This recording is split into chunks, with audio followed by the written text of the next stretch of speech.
Hello, I'm Paul Evers, co-founder and CEO of Riff, and I beat the often path by not even being aware there is one. Welcome back to the Beat the Often Path podcast. I'm your host, Ross Palmer. On this show, we showcase unusual and weird success stories to help us think outside the box and, most importantly, see the bigger picture in our lives and careers and this thing, whatever it is, called our life's work. Well, my guest today is Paul Evers, and he did some research and discovered a massive problem. 70% of the fruit that surrounds our beloved sacred coffee beans goes to waste. And this fruit, well, apparently it's called cascara, and it's a superfruit, if such a term exists, and it also happens to be caffeinated. So Paul discovered a way to make a carbon-neutral energy drink from this primarily waste product of the coffee industry, helping out farmers to get a new revenue stream, it's helping out the planet, and it's also helping out consumers with a healthier beverage in the process. It's awesome.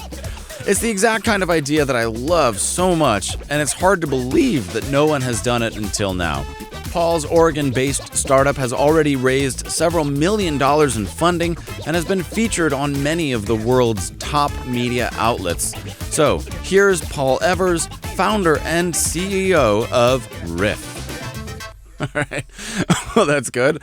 Lack of awareness is the first step, they say, towards making meaningful progress. So maybe describe a little bit about how you are not aware of a path and what kind of path you eventually found yourself on. Well, it kind of reminds me, I remember reading quite a while ago about an architecture group that was relaying out the pathways for a university, or maybe it was I think they built the buildings first and they didn't build the paths.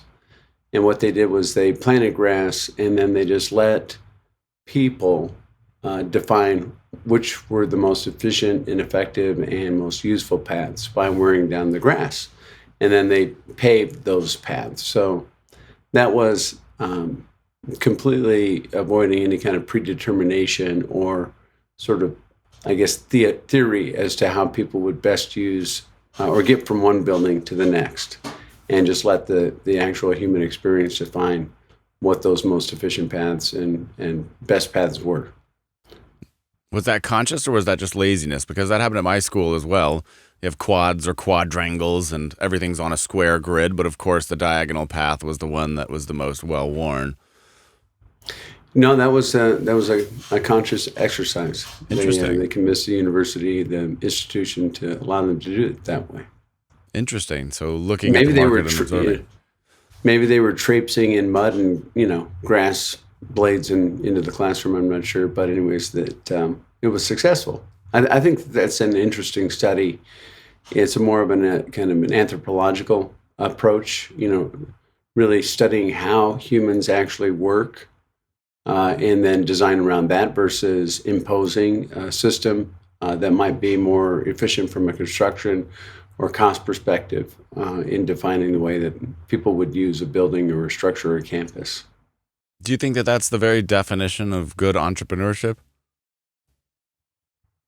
Well, I think so, actually. And I think that, as an entrepreneur with consumer packaged goods, you're humbled on a continuous basis because we think we have a great idea. We think we know what people are going to like. And then they remind us all the time that we don't quite have it right. And the key is how do you gain that insight and have confidence moving forward with a product, a design, a brand, positioning, all those things to make sure that you've got something that actually resonates with consumers. And so you have to listen. And so I think that exercise, that architectural exercise with defining the paths on campus was more about listening first and then design second. Well, we're going to talk about coffee specifically. And what is it about the coffee that has been such a problem? You talk about looking at the way things are. What is the problem with the way things are with regards to coffee as it is made or has been? Well, coffee's been around for 400 or 500 years. It was started in countries like Yemen, Ethiopia. And so it was introduced into the U.S. in the mid-1800s. I just finished watching, I think, all of 1886, and they were drinking coffee on the Oregon Trail. The coffee back then was a lower grade coffee, as you can imagine, right? I mean, we've got specialty coffee now. It's really beautiful, wonderful coffee. Back then, it was pretty low grade coffee, and the common practice when drinking coffee. I'm kind of meandering a little bit, but I think coffee is such an interesting category because when it was first introduced to the U.S., it was like the industry said we know it tastes bad, but if you just add these two other ingredients, cream and sugar, it'll actually taste quite nice. And I can't imagine introducing any kind of product today and saying just buy these two other things to make it taste good. So coffee has a high, in its, when you're brewing black coffee, it has a high perceived acidity and bitterness. And so people are always looking for ways to balance those with a sweetener or dairy. And when we got into coffee, we were kind of purists. We were studying coffee and the coffee flavor wheel, which has such an incredible range of flavors that are naturally inherent in coffee. When you're looking at all the beautiful, wonderful specialty coffees that are produced today, a range of flavors that includes, floral, citrus. So anyways, we were kind of purists in our approach to coffee. We believed that the cold brewing process actually brought those flavors through because it diminishes significantly the acidity and bitterness within coffee and allowing those flavors to shine through without having to muck the coffee up with dairy and sweetener. So when we were first entered the coffee space, we were bringing a craft sensibility to coffee. We, have a lot of us had craft beer backgrounds, beer brewing backgrounds. One of our co-founders came to us from Stumptown, had a rich experience and resume. Had a lot of rich experience within coffee, and he's the one who invented nitro cold brew. And so we were bringing a craft sensibility to coffee. We opened a tap room. We had 30 taps. We were doing experimental things. Wow. We were doing a lot about collaborations with breweries, distilleries. We had one of the coolest things that we were pouring across the taps was a hot nitro cold brewed coffee. It was brewed cold, stored cold, delivered to the tap system cold, and then heated and nitrogenated just before being poured through the tap. That was super awesome. cool. It presented more like a latte than it did cold brew because it was, had the nitrogenation there, which was really fantastic. And so we're, with the approach of bringing a craft sensibility to coffee, innovation was our cornerstone. So we started experimenting with coffee fruit or cascara, and that's everything but the bean, basically. And what blows me away when I found out that, coffee was a fruit, I knew it was a fruit, but I didn't realize it was a fruit that was surrounded by a really wonderful fruity pulp. The coffee beans was surrounded by a wonderful fruity pulp that was naturally sweet, naturally caffeinated, and had really an interesting and wonderful exotic flavor profiles of like dried fruit. It has sweetness, had a tartness. So it was really incredible. And so we started experimenting with this, and then we were so intrigued by the exotic flavor notes. And then we also learned about its nutritional value. It's actually a superfruit. It scores very high on the superfruit scale and is loaded with antioxidants, magnesium, potassium, iron, polyphenols. It's really an amazing fruit. But because coffee has been around for 400 or 500 years and so deeply entrenched in the, in everybody's conscience of what coffee is, it is black roasted beans that we grind and we brew hot. Maybe now we brew cold. But we have no idea that there's this red, luscious fruit that surrounds the bean. The bean is actually a two-headed seed. So we started, doing our own desk research and reaching out to trade organizations and trying to learn, like, what are people doing with this? What is the standard use of coffee fruit or cascara? That's when we stumbled upon what we believe to be a massive sustainability issue and what we discovered to be what we call coffee's dirty, not so little secret. And on your website, you mentioned something like 70% of all of this cascara fruit is just tossed, just left to rot. Why do you think that is? Why would nobody have thought of a use for this until now? Well, so getting at is coffee is a massive industry, right? It's one of the world's largest traded commodities, agricultural commodities. And so the industry is all about producing beans, and with a blind eye to the fruit. And the I think there have been brands and large coffee companies that have tried to do something with it, and there are some that are making inroads to it, like ourselves. But nobody's really telling the story like we are. And we wanted to tell the story with integrity, so we partnered with Oregon State University, a senior climate change scientist there, to partner on an in-depth environmental impact study. And that's where we learned these numbers, right? The 70% of it is thrown to waste. So there's about 25 billion pounds of green coffee produced for export annually across the globe. That yields about 100 billion pounds of this luscious coffee fruit or cascara, of which 70% is thrown to waste. 30% is converted to biofuels or composted, converted to fertilizer, or used as animal feed. And the 70% is wasted in a variety of ways. Sometimes it's in the back corners of coffee farmers' plantations. Some of it is dumped into rivers and streams, where as it decomposes, it depletes the water of oxygen, killing off fish and aquatic life.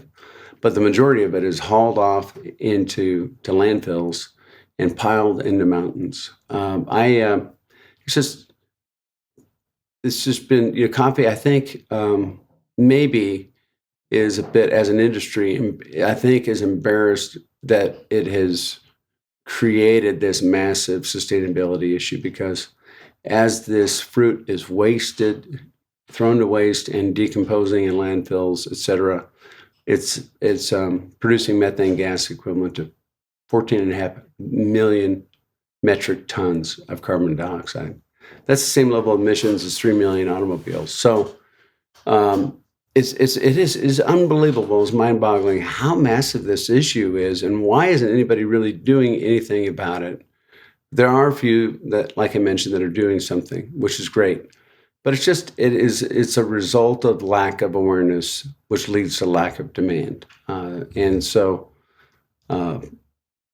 it's an amazing opportunity to do right by coffee, do right by coffee farmers, do right by the planet, by translating, upcycling this traditionally wasted fruit into food and beverage products that appeal to a mass audience. Mm. When did you decide that this was something that you wanted to go about solving? Well, we were already experimenting with, cascara. That's the dried form of the fruit that is imported, and we were just, we were amazed by the flavor profiles, and so we created a product line. At that time, we called it Alter Ego, but that was our cascara product line. So we'd already produced that, and then we started wondering about, how other people are using this. It was we believe it was the first sparkling cascara beverage on the market, the first that actually positioned itself as an energy drink. The reason why it's positioned as an energy drink is because it's naturally caffeinated. We like to say that, the energy drink category is incredibly competitive. It's dominated by behemoth brands like Monster, Red Bull, Coke, and Pepsi. And it's not an easy category to break into. And so we like to say that the energy drink category chose us. We didn't choose it, because we're dealing with, coming up with an elegant solution to this massive sustainability problem. Yeah. So that's how we started. And then we conducted the study. We continued to refine the formulation, the branding. We conducted our own research, connecting with college-age folks from up and down the West Coast, and get their input on brand positioning, messaging, hierarchy, and then also on sensory, taste, and product experience. And so that's the more and more we learned, what that led to was really a significant transformation of what Riff was as a brand, from being a brand really focused on bringing a craft sensibility to the coffee space, redefining what coffee was, exploring more opportunities within coffee, And then this whole experience of learning about this massive sustainability issue and the incredible promise of coffee fruit, what it has to offer, then we transformed into becoming a purpose-driven company. And on a caffeine scale, we know that coffee has much more than tea or green tea. How much caffeine does the fruit itself have compared to the beans of coffee? It's lower than beans, but every part of the coffee plant actually has caffeine. It's a natural insecticide, I guess you would say, that protects the bean. But so it's lower. So a 12 ounce, we have a 12 ounce can. That's going to be significantly lower than a cold brew. But inherently, and it depends on the source, where you're getting the fruit from. But typically it has like 40 to 50 milligrams of caffeine. So we're augmenting that with caffeine from green coffee to position it as I guess lined up with other energy drinks in the category at 120 milligrams or 10 milligrams per ounce of caffeine. But it's inherently caffeinated, and I think what we're going to be looking at is line extensions that would include a lower caffeine version, which I think would be appealing to a segment of the consumer audience out there. We hear often that people have sensitivity to caffeine. Yeah, that's true. And too much caffeine, it kind of has a bad rap in a subsection of the population. Some people think, why would you brag about posting on Instagram that you've got a cup of coffee? It's just like bragging that you're addicted to crack or cocaine. It's something that's harmful. It's a stimulant. So what is with our obsession with stimulants in general? And why do some people really need it and some people really, really can't get on board? Well, there's different kinds of caffeine, for starters, and different levels of caffeine. We believe that the caffeine that we've got in Riff Energy Plus, I got some cans right here, by the way. Ooh, get a little demo going. The caffeine that we have in this can it just provides a much better energy functional benefit, and that it doesn't give you the jitters of the crash. There's something about roasted coffee and maybe how that changes the caffeine. I'm not a food scientist, so I don't really know. I can't speak with expertise. But a lot of the drinks out there have synthetic caffeine. We like to say we're going to go to Mother Nature first for ingredients. So we're using caffeine that's naturally found in the coffee plant. So when you're talking about caffeine, you can't talk about it as being something that's static across all these different forms and iterations. It does vary depending on where it's coming from. But caffeine, I think for people too, we're ritualistic, right? When you say we're ritualistic, so maybe on some days I don't need a cup of coffee, but I have one because psychologically it gets me into the right frame of mind. It's sort of like a batter. When they're getting into the box, they have this ritual routine. Maybe they undo their straps, redo them, step here, step there. They do a couple of things, and that's all getting the mind into the right mindset. Setting it up for a hit, and there are routines like that do that for you. And one of them is the ritual of enjoying a hot cup of coffee in the morning, which I do myself. I'm a cold brew coffee guy, and a Cascara coffee fruit guy, but I enjoy a hot cup of coffee in the morning every morning. But okay, so we believe that there's different types of caffeine. We believe that there's different types of energy. I think you mentioned colleges earlier. When I was in college, obviously, you got to study and you're shoving down Monster energy drinks. I remember that. Or if you have road trips, you're driving 20 hours, you need tons of energy drinks. That was the go-to in my college days. What is bad about the other commercially sold energy drinks? What's not great about? You mentioned the crash and synthetic caffeine, but why is that bad? Well, the crash or synthetic caffeine is just if you enjoy it, great. I did have somebody at Costco say, "Well, I like the jitters." Good for you. I mean, that's a personal choice. But a lot of people say they just, they used Monster Red Bulls and had continual experiences with crash and jitters, and they didn't like it, so they gave it up. They're actively seeking an alternative that was better for you. The other thing that I think is really important on the landscape now is just climate change, or what we now know as climate crisis, and what's happening with these ever increasing, significant weather events. I feel like I read about one almost every other day, if not every day, what's going on out there. So people are now actively seeking out products that are sustainable, responsible either in the making of the product or the packaging. And Riff Energy Plus is the first energy drink in the country to be certified carbon neutral. It might be the first energy drink in the world to be certified carbon neutral. And so that's a differentiator. So, more and more Gen Zers, millennials, they're not just shopping against a set of, sort of needs. They're also shopping against a set of values and wanting to do right, wanting to make a difference in the world. And so that's a big differentiator beyond the functional benefit of caffeine in the way of energy.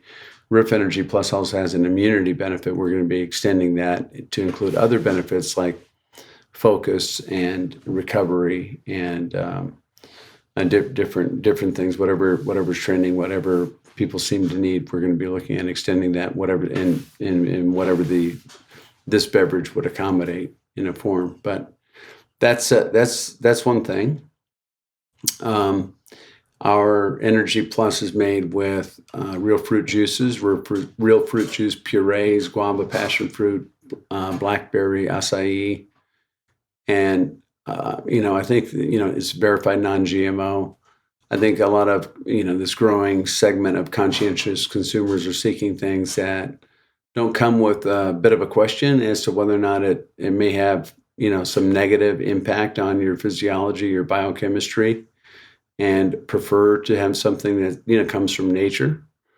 So that's what we're positioning Riff Energy Plus as, is a healthy alternative in that space.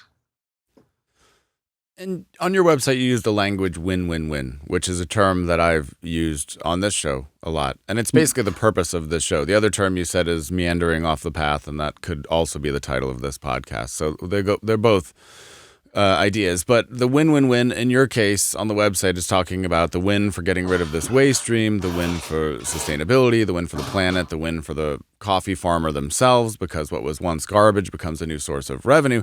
But it's also a win-win-win when you create a business like this, because you're trying to make your own personal life better. You're trying to enrich yourself while solving these other problems. And I love the idea of that. And maybe that's the millennial in me, or maybe it's just what makes me weird. But I do enjoy the thought of, if we're going to build something, if we're going to build a company, why not build something that also does good along these other categories? Because we've seen enough businesses just repackaging cheap plastic crap from Alibaba, or relying on these horrible shipping lanes, horrible old processes that don't work anymore, or won't work in the not too distant future. And when you have taken something that was previously waste, that is automatically a plus, because it was just garbage. And there are a few businesses that I've seen on this show that have done that, and I love it every time. All this stuff was being thrown away. We can repurpose it. That's awesome. But the other really awesome thing is that you can make a difference for yourself and for the world, and you can fit these trends at the very same time. I think it's fabulous, and I wish more people would think along these lines. So how does it feel now that you've taken the leap and you've taken the plunge in your own life at this point? Do you feel a sense of satisfaction knowing that you're working on a problem that matters? Absolutely. Purpose can make you do crazy things, and we talk to a lot of people, strategic advisors or potential, institutional funding, for a later round to help us grow. And the aversion of this category is really pretty significant. It takes a lot to win.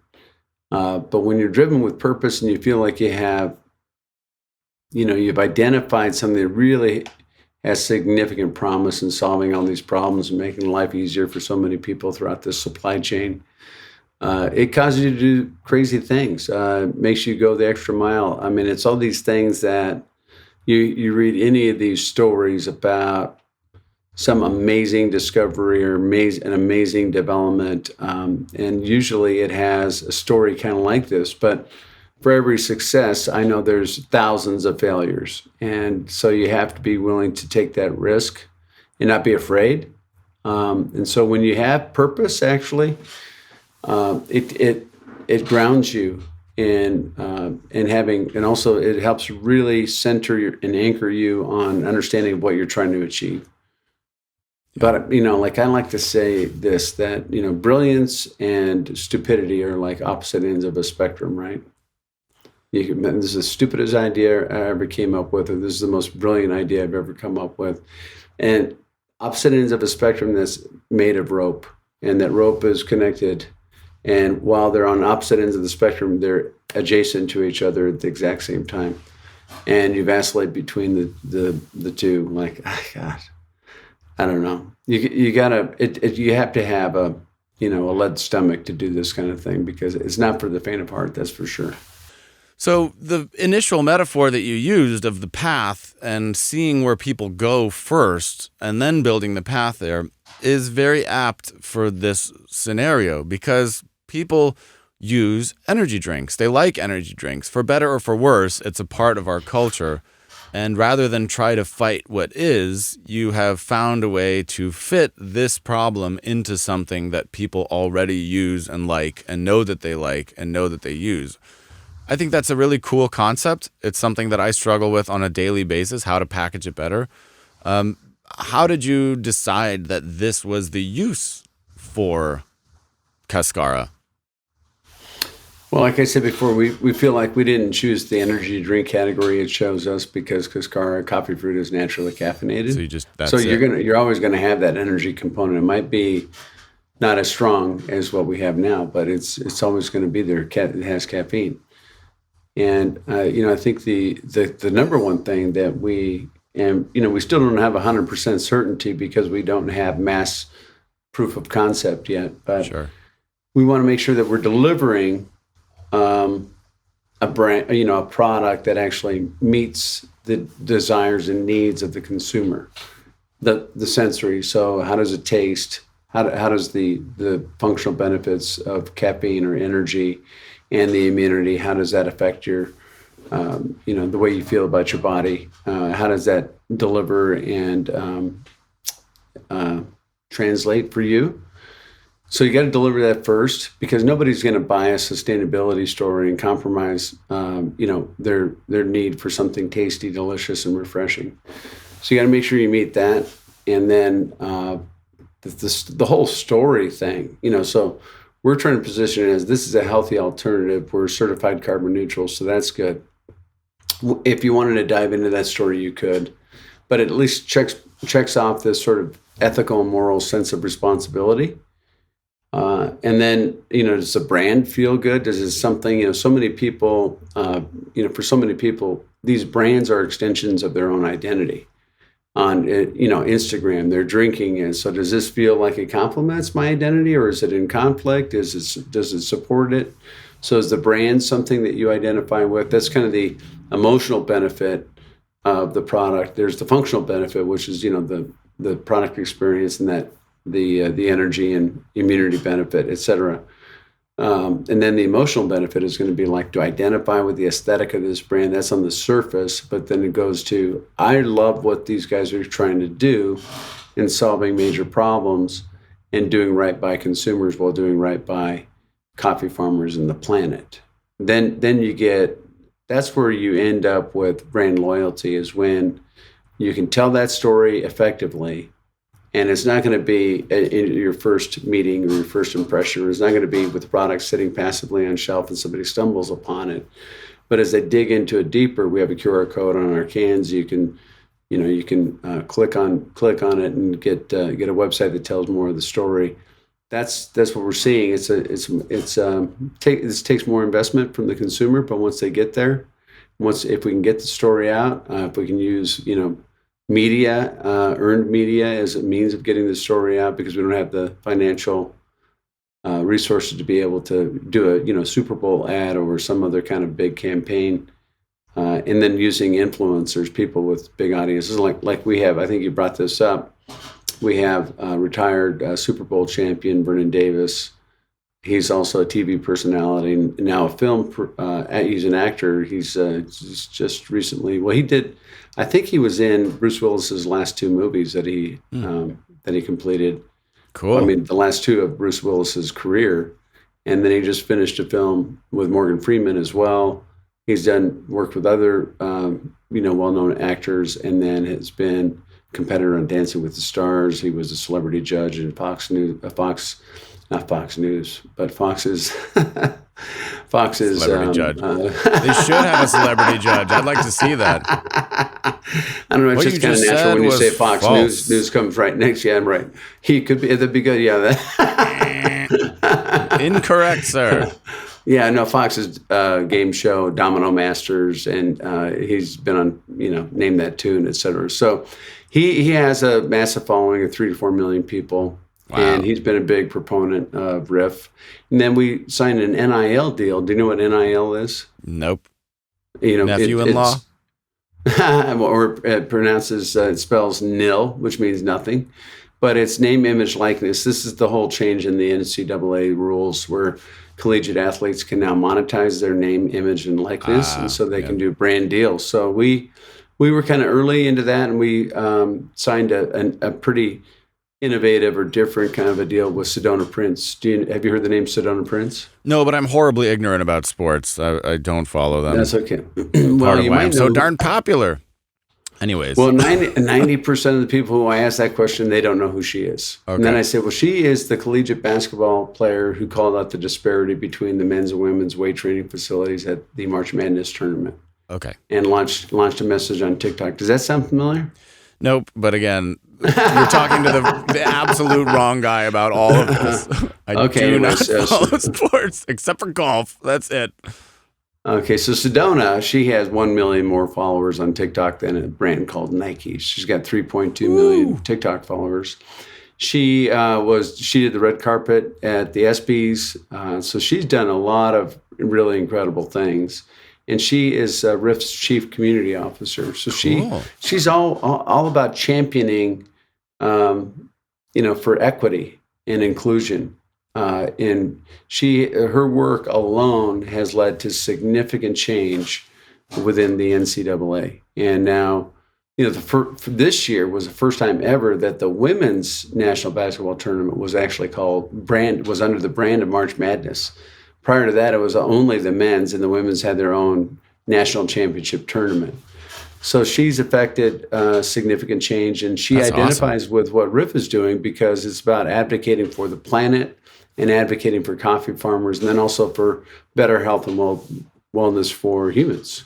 And this is a great story. You have to have something that people can wrap their head around that's different, that's unique, and it's harder to say no. This is what I think, if you're in a position where there is some greater good that's attached to something versus just, give me a lot of money. I want to make more money. I say, that's it. And I hope that trend will continue with Gen Z, Gen Alpha, and the future generations. I hope that the kids will continue to think along those lines and to find that these old exploitative business models are not enough. That's my hope. That's my dream. We'll see if it happens. That's my hope and dream too. I think it's happening. I believe so.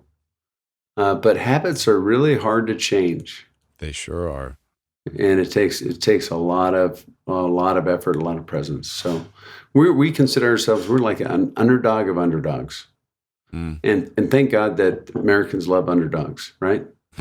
That's true. That's true. Good Morning America. All these, the news, they're all looking for an underdog story. Yeah. Yeah. So, just keep pushing further is what we're about. Well, that sounds really and great. We can't do it. And, to the point of the theme of your podcast, the name, we can't be doing that in conventional ways. We're not going to win there. Nope. That's absolutely true. And again, I know that it's early and that the struggle is very real, and I do not want to minimize that, but there are some very encouraging signs, it seems like. It definitely seems like we're headed in the right direction. So that's great. And I wish you continued success. I think it's a great idea.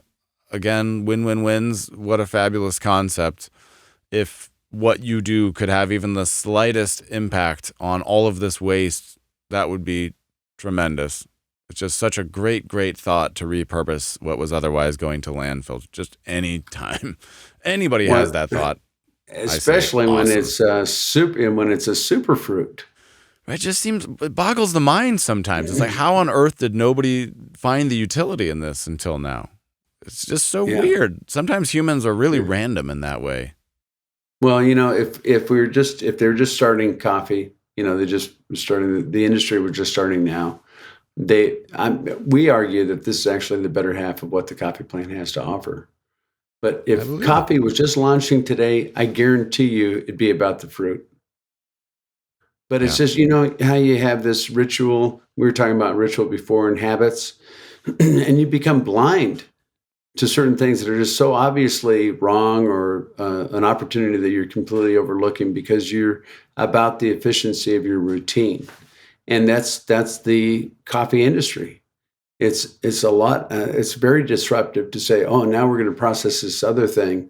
And how do we develop that? How do we develop a market for it? All of these obstructions or obstacles to getting to any kind of thing to anything with scale are very, very real. And we're talking to multinational coffee companies that are reaching out and saying, "You're like 15 steps ahead of us." They've been growing coffee for decades and exporting green coffee, and then they're managing this waste issue, and they haven't figured it out for themselves because large corporations, as you know, is like an oil tanker, and to try and get them to change direction is sort of like them having to make a U-turn in a bay. It's just as little brands like Riff that are going to lead the disruption, not the industry, not the standard bearers of the industry. All right. Well, I love it. You heard it here first. And now I want to ask one thing of you before I let you close out this episode. So is there a piece of unconventional wisdom or something that you believe that other people don't believe? That other people don't believe. Well, here's a couple of things that I live by. And I'm not sure other people don't believe it or not. But one is, when my own personal motto is to build meaningful relationships. And the key to building meaningful relationships is to, when engaging with the other, whether that's the planet or coffee farmers or friends or relatives, to be more interested than trying to be interesting. Yeah, that's very, very sage advice. I hope people put a pin in that one and save that. Exceptional. Well, it's been an absolute pleasure to have you on the show. I do want to let you close it out. So where can people visit you? What action would you like people to take? The floor is yours to wrap us up here. Great. Do you, we could do a discount code. Sure. On our website. You like that? Sounds great. Okay. So I want to thank you, first off, Ross, for having me and for being interested in the Riff story. That really means a lot. It means a lot to everybody at Riff. And I think it means a lot to the planet and to the supply chain. So what I'd love to do is to invite people to go to letsriff.com, LETSRIFF.com. And on Riff Energy Plus, for your initial order, you can get a discount of 25% with a discount code of Beat the Often. All right. Beat the Often. Well, I look forward to giving it a try, and I think a lot of other people will as well. Super interested to try this. I'm excited for you. Keep fighting the good fight. I'm in your corner. I think it's a great thing that you're doing. So let me just cheer you on this Monday morning. Have a great week. Thank you. Keep on keeping on, as they say. And with that, the official podcast is over.